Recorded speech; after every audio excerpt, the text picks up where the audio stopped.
Hello, we're Hello. live and we have a new design for our deck building series, which we'll get to in a bit.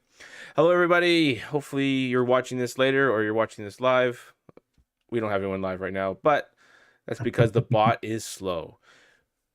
And I'm realizing as I'm saying this is we should have like a beforehand lobby. Yep. We should make a lobby where people can wait to see our two useless asses talk about Genesis. Interesting. That's interesting. No, there was a weird button under the link, like the share link I posted, Oh, which was like share to everybody. Sort of weird, a weird button popped up. Let's like see if the it. whole world, like everybody, I don't know. everybody. I clicked it and now I can't see it again. It was like share to anybody who follows something, and I that's as far as I got. Sounds like a scam. Hey, we got it. We got Oh, look at Tobias this. in the chat.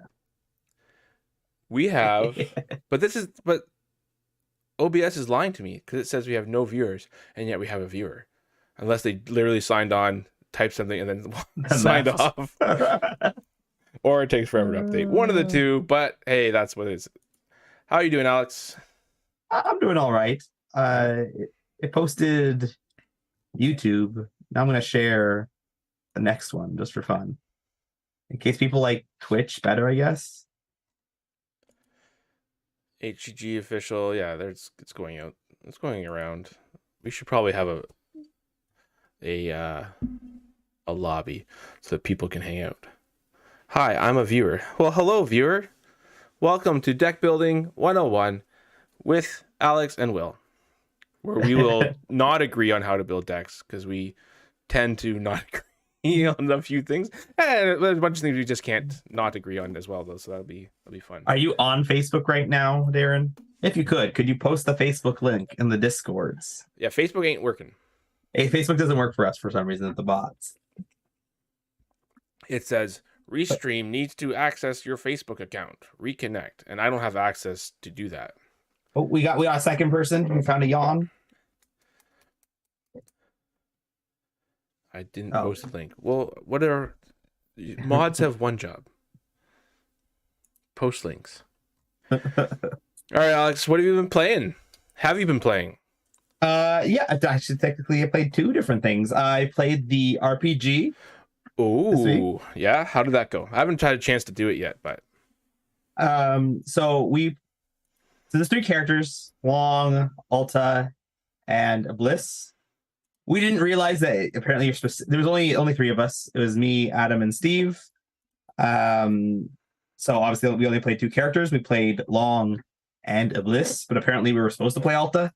But that was only oh, in the Alta rules, and since neither of us picked Alta, we never read those Alta rules. um, some and learning, then some bumps in the road, some learning. Yeah, make some adjustments. we went normal mode to begin with. And Steve's like, well, we're not playing normal mode next time. Too easy, too hard. No, it right off the bat versus when the random summons were flipped, he was in a good position. But once we cleared those two summons, on one side was a Vada Sphinx, and we're Long and Iblis. We have no range. On the other side was a Territorial Bala. It's like, okay. So elemental resistance and no range attack. Yeah, yeah. Fun. Um, Now, but do you go normal mode? Is that your mode when you go like in video games? I When it's think like so. Yeah, select a mode, do you go normal I just first? go with normal first. Yeah. Yeah. What do I you? no, I'm normal first. I don't Yeah. go easy. I definitely don't go hard or like whatever Yeah. God mode is, but um I don't think the only game this is a throwback. So if anyone watching has actually played this game, that'll be amazing. But there was a game on Xbox 360. It is the only game that I have beaten all the way through, stopped, and I was like, you know what? I'm doing that again. And I went the next difficulty and like it carry your like a new game plus type thing, and the carries the items and stuff over. And then I did it a third time. It's the only game I've ever done that with.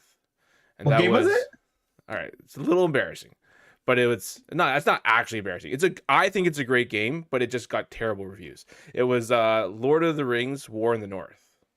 Or in the north. Yeah. It was like a dungeon crawler, three party member, old school. Like The yeah, you north. just like collect your, like, when you kill bad guys, things pop out of them like swords. Yeah, no, this is a good game. Yeah, I liked it. Yeah. I think this maybe this isn't the one. But I found all the weapons, and then you have to do all the upgrades. All your stuff ports over, so you can then upgrade it again. You get one chance, like each character gets one chance to do an upgrade. So if you do the game multiple times, you get all the 3 like armor upgrades. So, but that's a digression. But so normal mode, it was fun, or it was just hard. No, it was fun. It's like only like the first 2 rounds were maybe hard because when the summons get randomly spawned in, they're unexerted. So there was an unexerted summons that we like could not kill right off the bat. Oh. But after we sort of cleared out the close summons, we kind of abused the system in the sense that we just placed some range summons right next to the spawn points. So when things would spawn, they would just sort of die. Oh, the spawn points. Yeah. Okay. Yeah, I haven't tried it all, but it's there's specific spots in the arena that are occupied, and you can never go on them. And then at the end of the round, they start. The Bazin always goes first. This one was this chapter 1 is just pretty much just Genesis and spawn points. There's nothing too special about it. So next time we'll play chapter 2, and that will have some more of the layers in it. Right. And then in the Sunday event, I played my old Iblis deck that I built a long time ago. Millipede I wanted or the electric one? Sorry, which one? Millipedes, or was it the neither electro pheromones? What? Neither. It was just shield like, majors. No, it was just like Iblis, a little bit of everything. Like it was a deck that I built at the beginning when it just like released. Okay. Because there is a new Iblis deck I want to build, but I ended up just getting busy right before the event, so I didn't get a chance to build it. So I'm like, well, I wanted to play Iblis. I'll just take this old deck. It did okay. It went 2-1, which is not bad, but it was a struggle against most of the matches. It wasn't like easy wins. I don't think we've ever played against, or I've ever played that deck, but No. I remember your Millipede one. It's sort of like, well, you've got 80 aura, and you can cast 5 Millipedes, and that's all you've got. Yes. Well, I think you don't usually face most of my paper decks. No, we don't play much in paper. That is very true. And I generally have different decks in paper than I do online. Fair. That's fair. Yeah. Got a chance to play, took some time off from the kitchen, and went out on Saturday. Just did a little constructed event at Heads or Tails. Played probably my favorite deck. Oh. My favorite deck? Yeah, I think it's probably number 1 or number 2, my favorite deck, and it hasn't actually lost matches. Like, it loses games every once in a while, but yeah, it was the deck that I was like, it was 3rd on the list for the championship. It was like either build something new to try to throw people off, and then I ran out of time worrying about what everyone else was bringing at the championship, so I scrapped that idea. Then it was Satyr, because I had said that I wanted to play Satyr. The only reason I stopped or wanted to find something else was because everyone said they were playing Satyr. But then the third one is the deck is Sheer, but what I call the Define Precision deck, which is basically the Statics deck. Yeah. And it's just like, it's fun. Every game you are just looking to build up a stack. You're trying to find the best time to do that. And then you're watching your opponent figure out, okay, how do I kill you? So, it's actually, I think I probably show it up here. I'm not sure if I have it on Fate Weaver.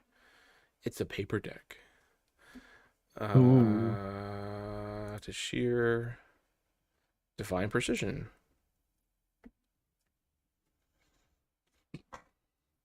Yeah, so it's 4 rapiers precision, 2 calculated assault, 7 divine blessings, and then called shots, wind slashes, knockbacks, and draw breaks. Because you have so much health, the draw break ends up drawing you more cards over and over because you're like out of the 3 matches I played, I think half of them I was 40 plus health. Yeah.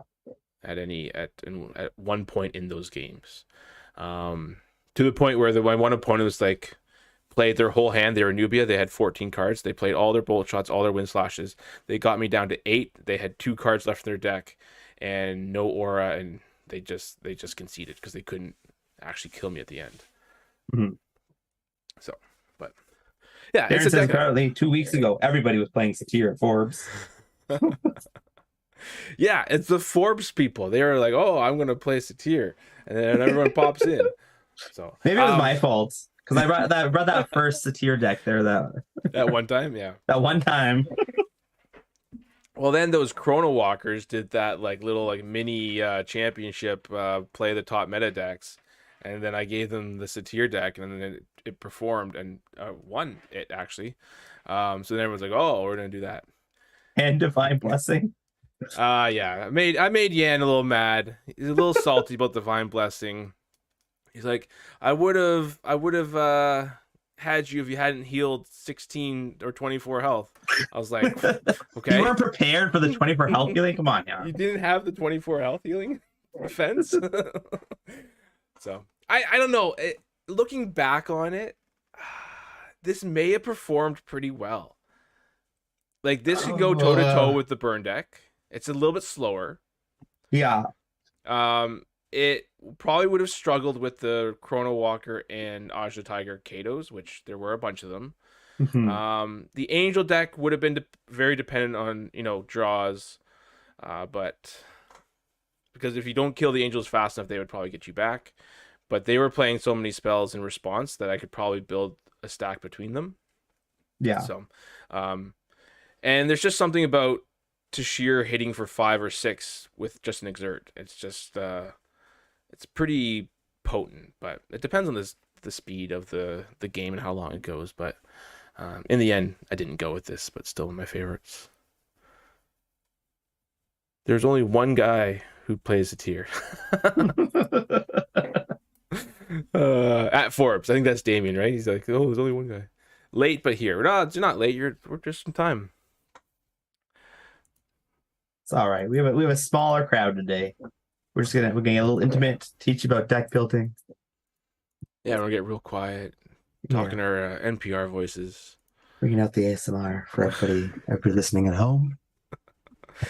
All right, so might as well get into it and see how things are going. These are a reoccurring nightmare.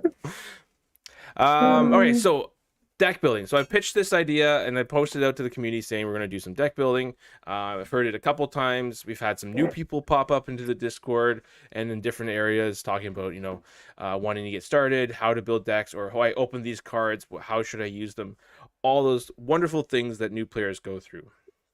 So I thought, why don't we do a quick little 3-part series, getting really, do some surface level stuff for the beginning players, and then kind of go deep into how Alex and I look at the game from a competitive side. It would be more of a competitive look. We can talk about casual, but really, I don't know. And when it comes to casual, kind of just do what you want. It's really not like a structure to casual because it doesn't really matter what you can put whatever crazy thing you want together and have fun with it. That's kind of what casual is for. But when looking at competitive and trying to make your deck succeed on a competitive level, there are things that both Alex and I have found to be true, have tried and work consistently. So we wanted to kind of share some of that insight with y'all, with everybody.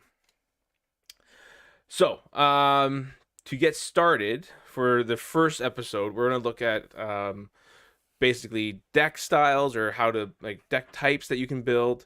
We're going to look at the play styles. How do we play this game? And then we're going to look at sort of the champions as far as from a deck building perspective, what should we be looking to do or what has been done from our perspectives in the past. Now, again, one of the things about Genesis that is very cool and unique, because there is no card limit, there is no formula. There are things that we can suggest. There are things that work really well if you follow sort of some guidelines, especially next week when we talk about the math and some of the numbers. But yeah. What? Oh. But She said, "Meh." But at the end of the day, it is, you can put your flavor and twist on anything. You don't have to listen to what we say. If you find something that works for you, Genesis really is a game where you can find your play style and you can really excel regardless of how long you've been playing if you play to your strengths. So deck building. What do you think about deck building, Alex? Just in I love deck building in Genesis. would you consider yourself like a deck builder, or would you prefer to play the decks? I usually deck build and then just play the deck. Yeah. That's pretty much from right there. I love building decks for other people and watching them play the decks, or taking ideas from what they like and trying to build a deck for them. I play my own decks. I've played other people's decks to try them out as well. But one of the things I do love is after sitting down and looking at a person's deck after we've played and being like, oh, so that's how many of this you had. I wondered if you had more of these, that type of thing, right? I like tuning people's decks. Yeah. Like afterwards, like to play a game, you're like, oh yeah, show me your deck. What do you have? And then I go, oh yeah, I don't like these things in your deck. Get rid of this. Yeah. Alex builds decks that shouldn't work and then just tries us with them. That is one of Alex's superpowers. He builds things that just, it's like, what is this? And then all of a sudden it's like, oh, that's what this is. I see. So I wanted to kind of let's go for any new people who are watching or watching this later. What are some basic types of decks? Like the basic subtypes? Sure. Aggro decks. So I would say we have a lot of aggro decks in Genesis. Yes. There's a lot of routes we can go here. Okay. So archetypes of decks. Like we can look at the summoner, caster, fighter thing. We can look at the styles. All right, so let's start there. Let's look at, so we know that, and then you can talk about this from the design as well, that there are, in general, not everyone agrees that the names of the things that they are, but in sort of a general outlook, there are 3 types of champions that work in a rock, paper, scissors type of format. You have fighter, brawler, whatever you want to call that, spellcaster, mage, summoner. It's basically the summoner. There's no other name for that. And then so those work. How do those work from the design perspective? So if you were to look at it, if you were to sort of look at how they should act, is that a summoner does more damage over time because a summon will last on the board, and it will therefore be able to hit over multiple turns. Mm-hmm. A fighter should be in your face and just trying to hit you with abilities, just dealing damage. That's the basic premise. We're just going off the base 3 because I was going to change it off, and I won't do that. Not yet. And then a spellcaster, though very similar to the fighter, is supposed to be able to control the battlefield more via area of effects. That's why they're better against the summoner, because they can clear the summons and hit the champion. And that's really the main 3 and how it's supposed to be. And that's why the fighter would beat the summoner, because the fighter would beat the caster because the caster's is not as focused in damage as a fighter should be, but the summoner can take the AoEs and take out the summons, and the fighter, while single focused, has to deal with multiple summons. It's taking its turns off to deal with those summons, and it's not hitting you. So you have the basic principle. Yeah, so kind of when it's working perfectly, not always perfectly because we'll get into why, but Yep.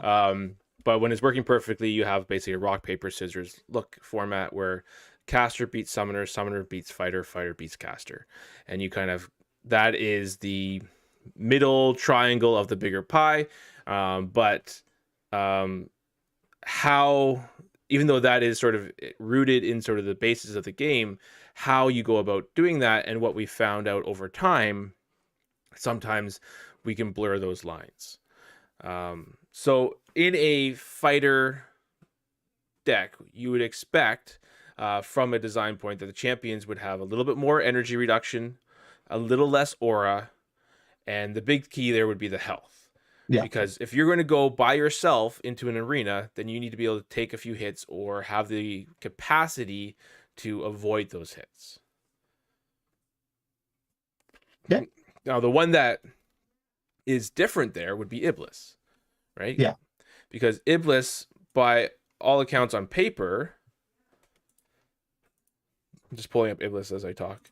I'll go a bit on this. For me, it's sort of like a subclass of the fighter. It sort of does that same sort of thing. Low aura, high health. She doesn't have the energy, but for me, it's a tank subclass of the fighter.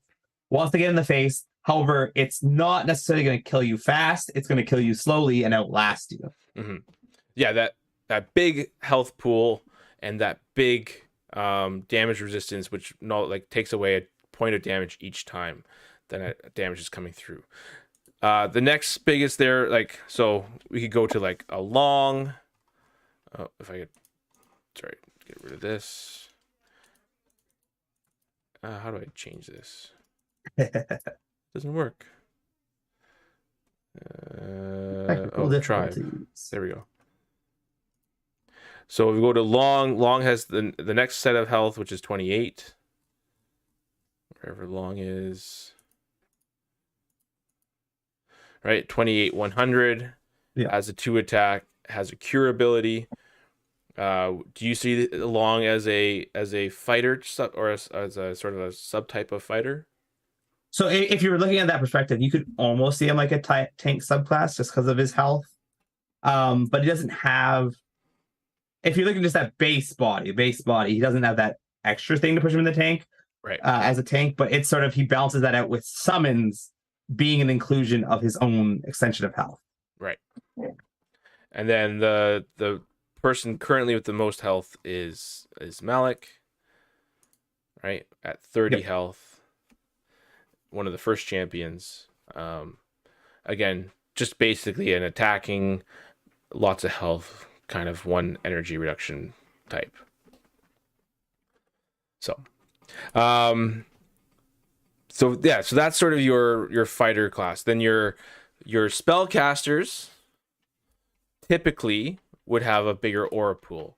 So we have like our Nubias, or like we could go something newer like Akasha, 140, 22 health. We could go with a Nubia, right? 150, 20 health, right? A lot of that aura to play those, bigger AoE spells that require to have a bigger aura pool. The summoner is kind of everything in between then. If we're looking just at those base 3. Yeah. Because maybe they'll have a little bit higher aura, maybe they'll have a little higher health, maybe they'll have an energy reduction, maybe they won't, and it kind of fills in. But what we kind of alluded to already is that those are the kind of the 3 that are sort of in the background, but we now have built beyond that. Yes.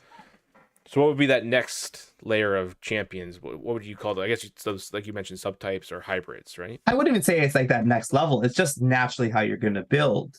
It's not that these champions that we talked about, or even these subtypes, they're not restricted to only doing techniques. They're not restricted to only doing spells or summons. So when you build a deck, you have access to the whole pool. So you're going to build your deck as a hybrid. You're going to play the better techniques to go along with your summons, the better spells to go along with them. It's just naturally how you're going to build. You're going to play the cards you like. And in a competitive scene, the best cards possible.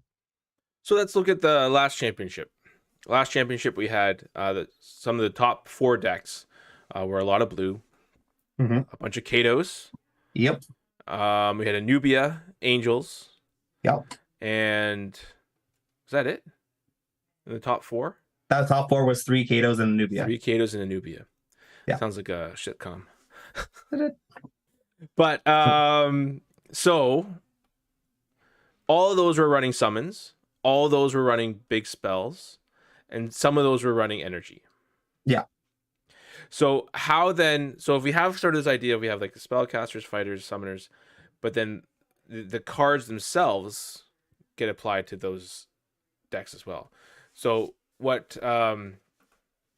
How many? So I guess what I'm trying to say is, how many times have you played a spellcaster just as a spellcaster? Well, me, I do a lot. I think I'm the exception who does the extremes that most people don't do. So what are some examples? So, like my old championship deck is the Nubia Tsunami deck, which was a good 18 tsunamis. It did have a couple techniques, like it wasn't heavy on the bolt shots, which is more modern day take on those decks. There was a few bolt shots that go with it, but like its support cards were dedicated studies, which is technically a spell even though it costs energy. It ran gusts. Yep. Chrono Walkers, which might as well be a spell, might as well be a movement card, might as well be a summon, might as well be, a little bit of everything. Yeah, when you're in blue, Chrono Walker is everything. So so what about fighters? Have you ever done a fighter where it's just strictly I do strict fighters. It's definitely my least favorite archetype. The Rain OTK was probably the one that was most specific to just techniques and just trying to get in there. Yeah. And it kind of is the way that it happens with energy, is that because the energy is coming off your own deck, you're either going to go all in on a big play because you normally have to be very close, and you have a very small window where you can sort of, you have this health pool that you can kind of use as a resource to kind of get in there and deal a bunch of damage, right? Yeah. I mean, that Divine Precision or that Tashir deck that I showed earlier, it's a lot of techniques. Yeah. But I'm also utilizing my aura pool to gain my health. So it's not just techniques. It's not just energy in there. Yeah. And then the summons, other than say like a Satyr, right? Satyr is very much, you want to play a ton of summons to get that ability to proc. Summoners also need ways to move and dodge and get out of the way, and energy and aura. Who needs to dodge? Well, when I play summons, I'm usually more supporting my summons rather than protecting myself. So that's an interesting point too. So now that you have your play style or your archetype, you say, okay, I'm going to be a summoner. I'm going to have, we'll talk about numbers next week, but we'll have you have your summons, you'll have a couple support cards. So then it goes into play style. Yeah. And playstyle, because of the arena, unlike other games where you just you can say, I'm going to attack you with X cards, or I'm tapping these cards to deal this amount of damage to you. Do you want to block? This is now actually movement based. So there are times where your creatures can attack and they won't be able to attack. There are times where your creatures will get attacked and can defend, and they can't defend. So I don't know about you, but in my head, the way it works for me, or how I've come to understand it with play styles, is that I could be a fighter. And most of the time fighters kind of break this a little bit because fighters want to be always up in front, but fighter can play up front. Yeah. Right? Or you could be a fighter, but maybe you're supporting your fighter, like you said, with like a long. A long may not play up front the whole game, may play behind. Yeah. Right? You could play like an Idris can play from behind the backfield and still be a spellcaster. Or you could play sort of an upfront, kind of like a Kun plays like a bunch of spells or area effect spells, and he's up close. Yes. Do you often look at that as when you're building a deck, how you're going to play it? When building the deck? Yeah. Ooh, interesting. I don't know if I directly do. I do when I'm looking to counter something. It's like, how do I play against a specific deck? So the Okay. certain cards are in my deck, and I'm going to need to play it a specific way. But if I'm just making a deck on the fly, I do look for nombos. Don't put cards in that don't work with other cards. That's I know, always you good. don't believe in that, Will. You love the No, I nombos just in throw the them in deck. there. We'll find it. We'll figure it out later. That's alluding to Uh, a Future League deck that I had a whole bunch of non-bows in, so I couldn't test the cards correctly. um, So I would say, from my perspective or from my experience, the only times that I've really considered how I'm going to be playing the deck is when I was an Erica or Long.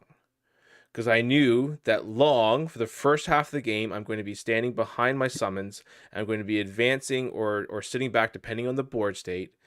But my summon will be in front. And then the second half, Long will run in and start using the health if need be.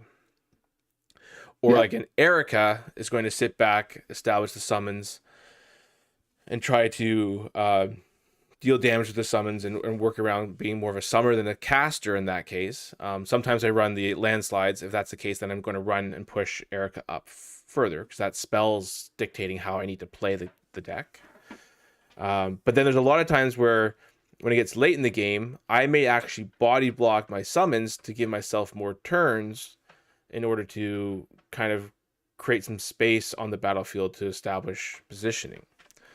So I think in the questioning, even from what you're saying, is that it's something based on how the game is proceeding or how the game is what's happening on the board.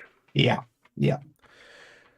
Not all decks will do well if you're on the back line, and not all decks will do well if you're up in front. True. That's kind of the Kuhn effect, I would say, right?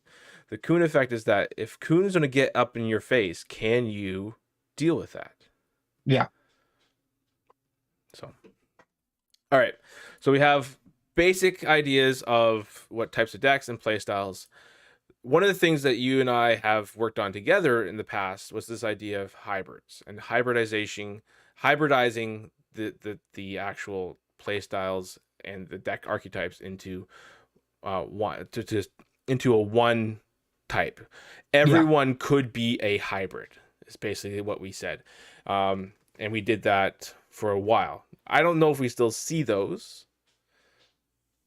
Do you still see hybrids or did you just think it's become just how people build? Yeah, definitely think hybrids have lost favor, like straight hybrids, Mm-hmm. if that makes sense. So to put some perspective again, if you're new and you're listening, okay, what are they talking about a hybrid? So if you take a summoner deck, and this is kind of alluding a little bit to next week, but basically a summoner deck, you're running roughly 24 to 25 summons, half your deck. At least. A hybrid would run about 14 or 15. So you still have like a quarter of your deck is now going to be summons, or like a third. And the next third is going to be spells, and the next third is going to be techniques. You're running the gamut of the abilities and the available cards. And you're going to kind of have one of every type of card available in your hand, and you're trying to be very flexible in your game plan. Yeah. Essentially, if an opponent has a weak point, you now have access to these different deck types to have that weak point in the deck. Yeah. That makes sense. Mm-hmm. Now, the Kato decks are kind of the latest version of that. They are probably still more summons than what we would have been building in the hybrid days, but they're running summons, they're running techniques, and they're running spells usually, right? The angel deck was very much summon. I'm going to protect my summon, sort of that. It was definitely a summoner. It didn't really have. I not that I remember at this point. It's been a while. I don't think it had bolt shots or the tsunamis. No, I think maybe some. I don't. No, it wasn't tsunamis. They had the Zenith pulses in their sideboard yes. because of Satyr. They're coming for me. Okay. Now, along the ways, we've had other deck types that have come out, usually by specific people. And this is where we get into the aggro control, mid-range, and or value attrition, whatever we want to talk about that. Yeah. So some of those, again, for new listeners who are just watching this backwards or later, some of those are Titan style decks, which was brought on by a Sid. There was burn style decks, burn from sort of Magic, where you just get in your face as fast as you can. That was the Kuhn take on Kuhn from Sid Williams. There was OTKs, one turn kills with rain, was really the only one that kind of did it.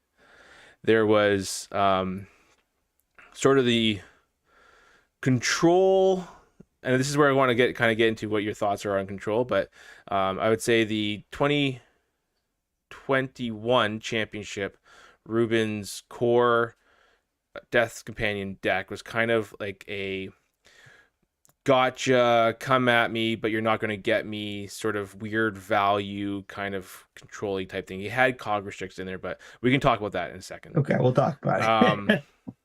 And then the other one, what was the prison deck that I think you famously brought out forward, and then we had the Iblis enchantment deck, kind of like a Boggles style type thing. So those are a few specific deck types. So the Iblis one, just briefly, that was all enchantments, beckon breaks, draw breaks, in divine blessings. You heal yourself up, you prevent more damage. Your summons come out for free, you draw for free, and you outlast. Kind of a stall Boggles enchantments type style deck. Titan decks, you have some big summon. This is again Ollie's deck from the championship, or the old Iblis version monsters deck, whatever. If you were back around that time, big creature, protect it, move it, get it in position to attack. Control decks, we're going to talk about in a second. Burn style, get up in your face. The Blitz deck, Kuhn bolt shots, Nubia burn, Tsunamis bolt shots, Chrono Walkers. Those are all very aggressive style types decks. And then one that you had presented, which has gone away, but we were talking about it before we started, was the prison deck. Yeah. So how does that one work? It's probably one of the only real combo decks in Genesis. So if you haven't seen the prison deck, there's a card called Haunted Catacombs. You place it on yourself, and you are now gained Spectral, but you cannot play abilities. Now, it was designed as a defensive card. And I, of course, went, well, if I place it on myself and I'm on top of my opponent, they can't play cards either. And it's as simple as that. So you get a bunch of summons out. So you teleport on top of them.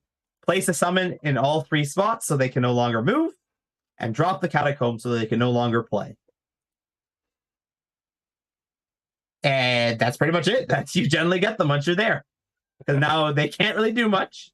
And when you're ready to come off the thing, you can get off it at any time. Because you're going to have more turns, than they will, and they can't do anything.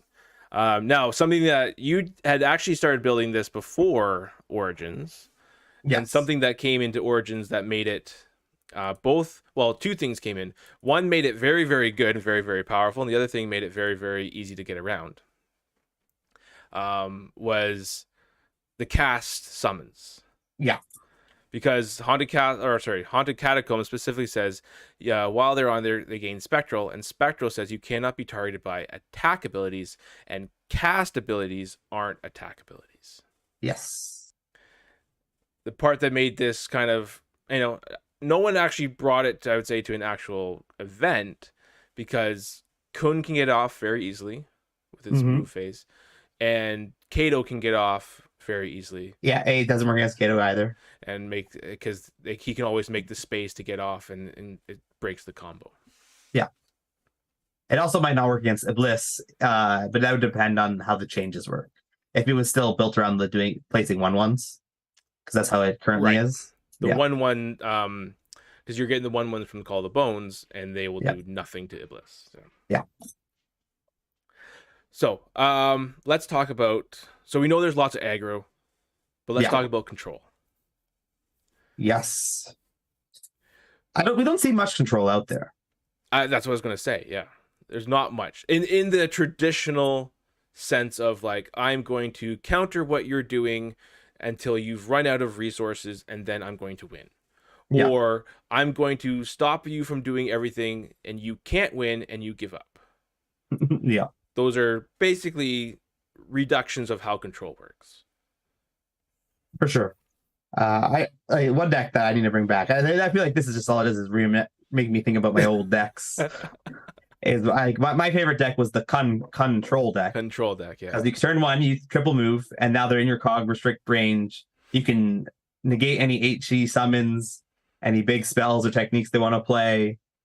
You have them immediately in the counter ability awareness. Yep. And then you're reoccurring your resource pool in your hand because you're playing the Limbs, which is giving you then a turn economy, and then they can't really come back from that. Yeah, exactly. Now, I mentioned about the core deck that Ruben played. Now, Ruben had played that deck very, very well, and we were both involved in the creation of that before that event. And he only had a very small amount of time to actually learn it. From my perspective on that deck, you can play your Death Companion, and it is sort of this bait and switch type of gameplay where like you play the Death Companion, they're going to is like, well, that's a threat, I have to take care of that. They're going to come in and try to take care of it, and you're going to move it around, you're going to stop them from playing that ability, and basically that Death Companion lives, and you're controlling what kills or when that Death Companion dies. Yes. Now that could be a Titan style gameplay, but the usually the mechanism there is the cog restricts, the shutdowns, the chrono walkers to move around and position those, or the malicious persuasion. Because the Death Companion has flight, it can move onto yourself or it can move onto your champion. Now you kind of gave me a bit of like, I'm not sure about that. So what? I don't see it being a control deck too much. Because at the end of the day, it's just the protect the Death Companion style deck. It's kind of more of like a quote unquote Titan style. Yeah. Okay. It's just that the defensive cards it uses is cog restricts, which negates. So they can be switched to take out those other things that are important. That's fair. I can concede to that. That looking more just at the negation part. Maybe it's just my PTSD from playing mono blue in another game called Magic. So what about board control? What about the actual board and how we play around that? So I think board control is a big aspect of this game. I don't think it's necessarily a deck type. If that makes sense. Okay. But more of a play style. Where you get into that attrition, I'm going to outvalue you by... Yeah. Exactly. Yeah. I consider myself a control style player, especially like when I play sealed and whatnot. I definitely will body block my champion, even if it gives them a few free hits, but then I clear out all their summons, and then, a turn later they look and I have 5 summons and they have 0. But sure, they did 8 damage to me. Now I'll walk away, go deal with my 5 summons. Yeah, deal with the 5 summons that you can't deal with. Yeah, for sure. And I think that's definitely, we see that a lot in sealed, right? That's kind of a strategy, a very good strategy. We don't see a lot of purifying wave. So as far as like a traditional mid-rangey style deck, we don't see that let's go 1-2 rounds, I blow up the board and then try to take the board back. It's not really a style of play that's happening currently. Doesn't mean it can't. Yeah, I don't know. It's still it's a winner in a weird place. That it's a really hard card to main board. Yeah. And when you do, what are you giving up for it? Well, you could be giving up deck space, big summons, a whole bunch of things, big spells, whatever it is. Right? Again, those HEs can really affect your overall deck size and how it works. So, do you think mid-range exists, or does mid-range just become that board control, more of a play style? Like, we're going to grind out this match a little bit. Yeah, I think that's really it. It's going to grind out the match. You can sort of say that I don't think we talked about it yet. Was the Iblis enchantment deck was definitely a grind out this deck. Yeah, it was like you're gonna take a lot. I'm gonna take a lot of hits, but every time you hit me, you're gonna give me something in a couple turns. So do you really want to hit me or do you not? Yeah. And then out resourcing um, that style of play. So one of the things that is a little different for new players who are just coming into the game is because all your resources are up front. Traditional deck styles that basically work on curves don't really exist. Yeah. We'll talk a little bit about what types of curves there are in Genesis, but the whole idea of building a curve in Genesis is out the window. I don't even consider it anymore. Do you still consider your curve, like as far as cheese values? I don't know. Okay, I don't. It's not a curve in the sense that Magic uses it. Okay. There's a deck building curve.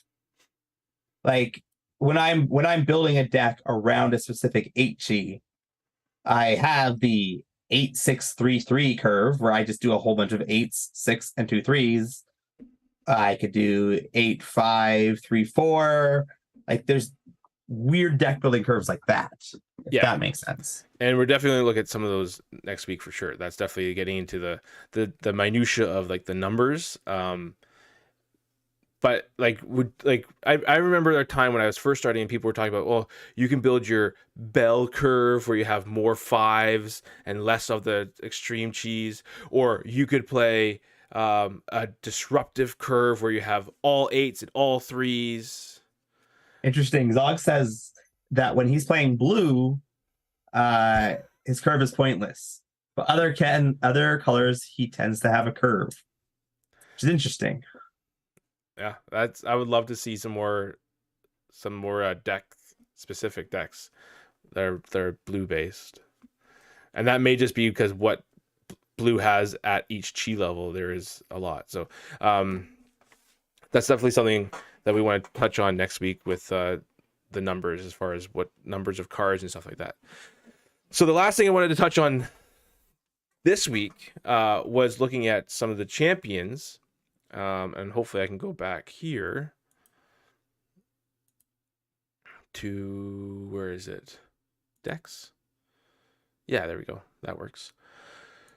So when you're looking at how does the champion affect your like, do you start building a deck and then choose a champion, or do you choose a champion and then start building the deck? It can be either or. I can look at a champion and be like, I want to build a deck around this champion, and then look at my card pool from there. Or I might look at a card and build a deck around a specific card and look at the champions that can work with that card and build it that way. And what aspect of the champion do you tend to draw to when you're looking at those different instances? So like if you're looking at a specific card, what are you then looking at the champion for? So it's definitely going to be dependent. Like if you're looking at a very heavy spell or a cost, very heavy summon or a cost, you're going to be looking at the aura pool. Okay. Same if you're looking at a heavy energy card, you're going to be looking at the energy costs. Most of the time with energy. You can get away with a lot with energy. Yes, energy is actually much more efficient for new players who are coming in. Energy is much more efficient than you think. Basically, my rule of thumb is 3 energy cards are fair game. They're pretty much free.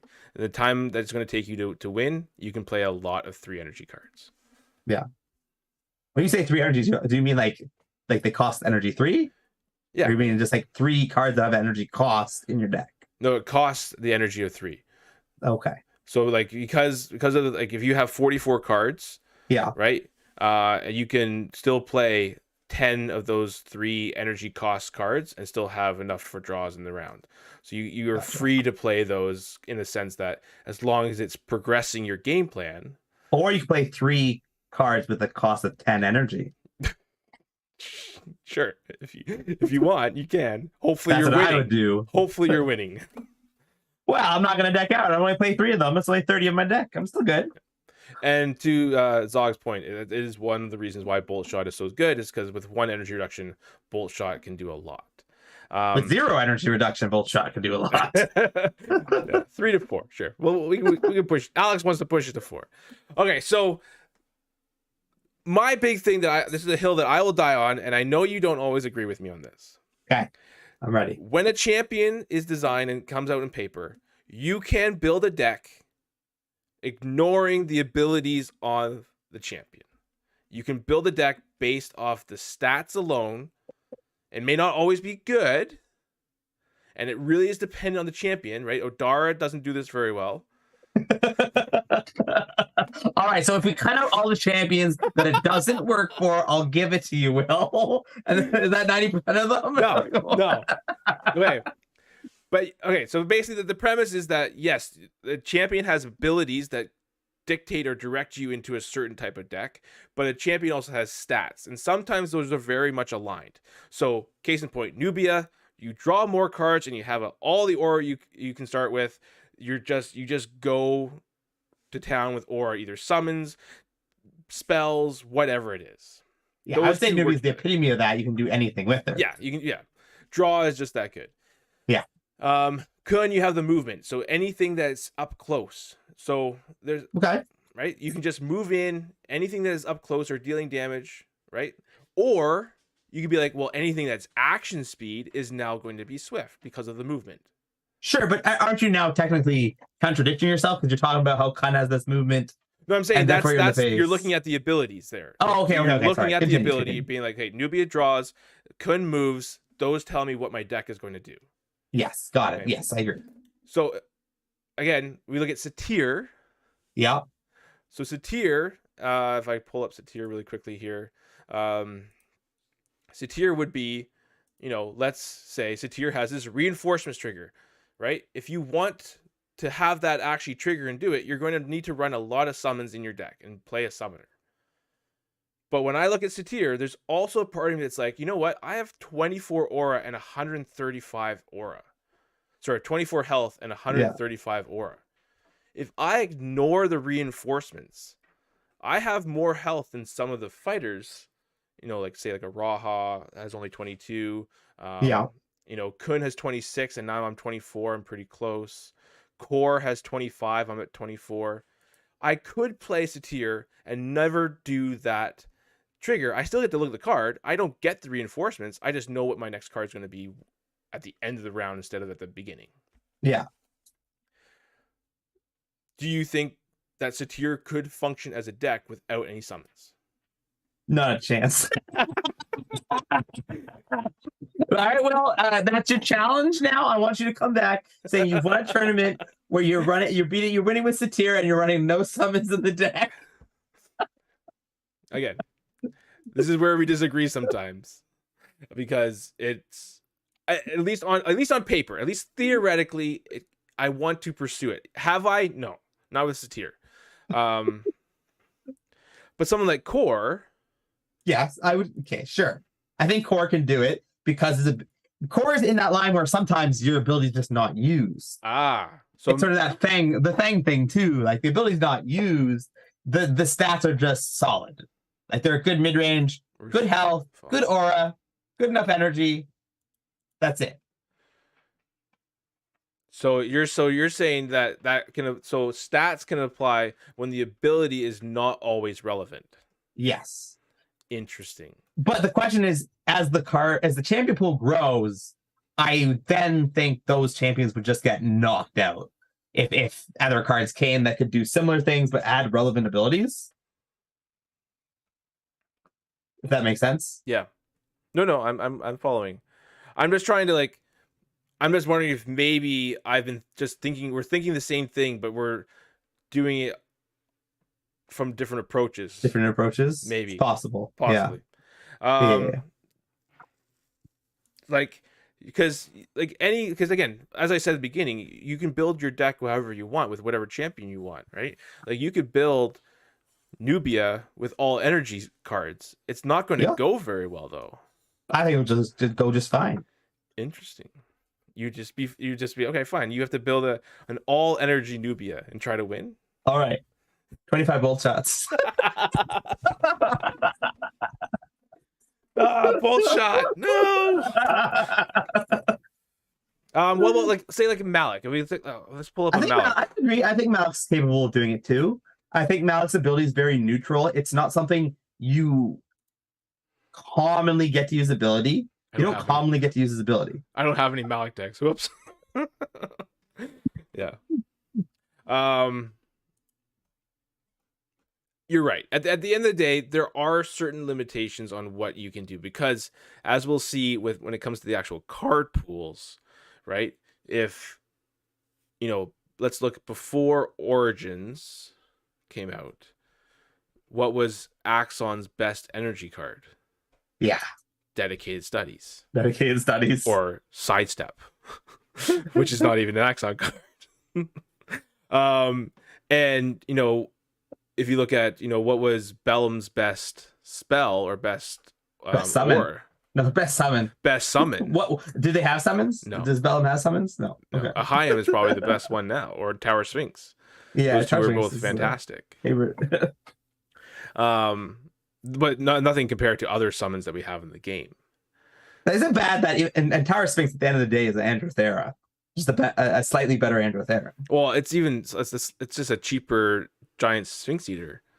Yeah, same thing. Yeah. Right. I in draft I still love Androtheras. Androtheras in draft. Yeah, I agree. Phenomenal. All right, so that's kind of wraps up 101. Join us next week for 102. But the idea here is that is a lot of variety. Your deck can be built and you can play it differently every game. Your deck can be built with a very specific goal in mind because your abilities and your aura pool and your stats all line up. Or your deck could be, what, I'm trying to do something that's going to take some time. I just need as much health as I can get in these colors. And then looking at specific archetypes, sometimes they are there when the deck building. Sometimes they come out after you're done deck building. Yeah, sure.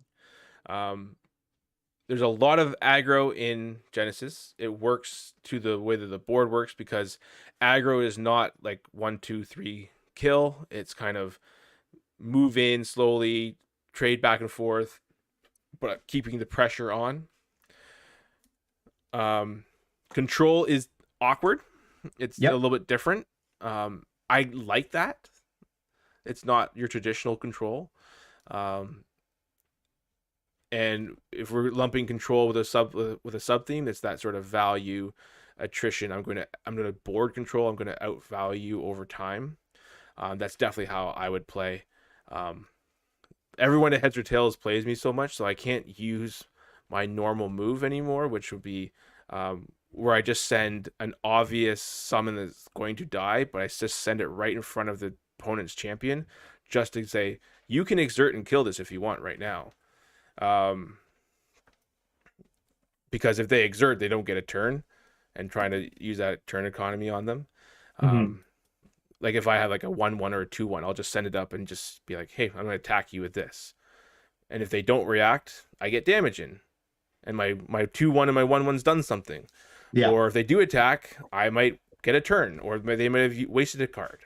Yeah. Everyone at Heads or Tails knows that I do that now, so they just take the damage. Dang.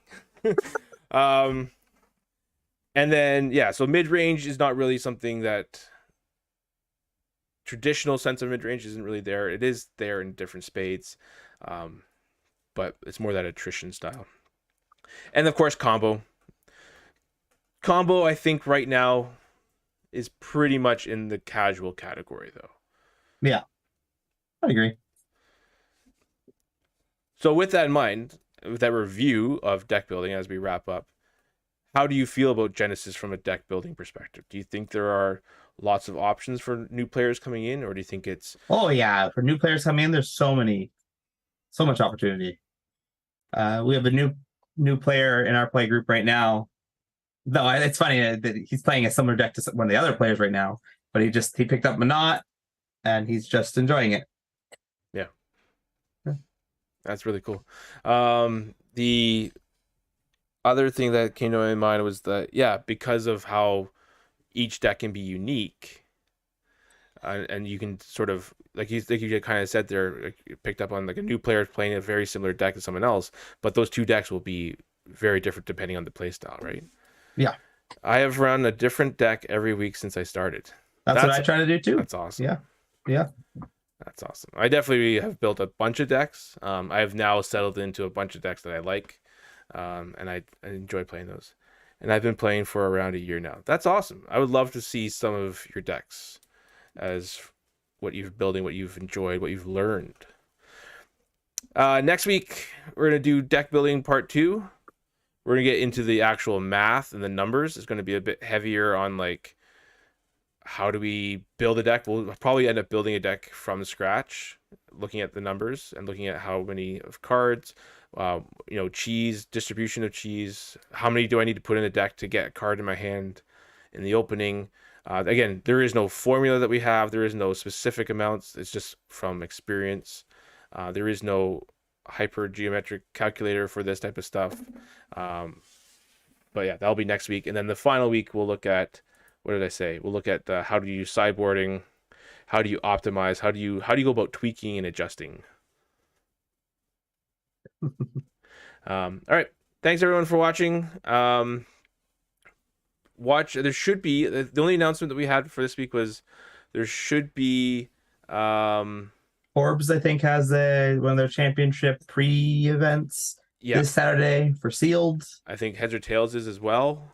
Oh, is it on Saturday as well? I think it's one of the pre ones, I believe. I don't know if it's this week or next week, but yeah, there should be a schedule being dropped or coming online soon, because the season of those championships is starting to happen. So you'll want to watch out for that and see when that drops. So, anything else from you? That's it for me. All right. Well, hopefully you enjoyed this. Again, focusing on the new players, old players. Maybe there's something you haven't heard in a while, or maybe we trigger something. Let us know. A memory of a deck that you used to play or whatever. But this is a small series, definitely for the newer players who are jumping in, and hopefully something you can watch back later. So, Deck Building 101. Thanks for joining us, and have a good night, everybody. Have a good one, guys.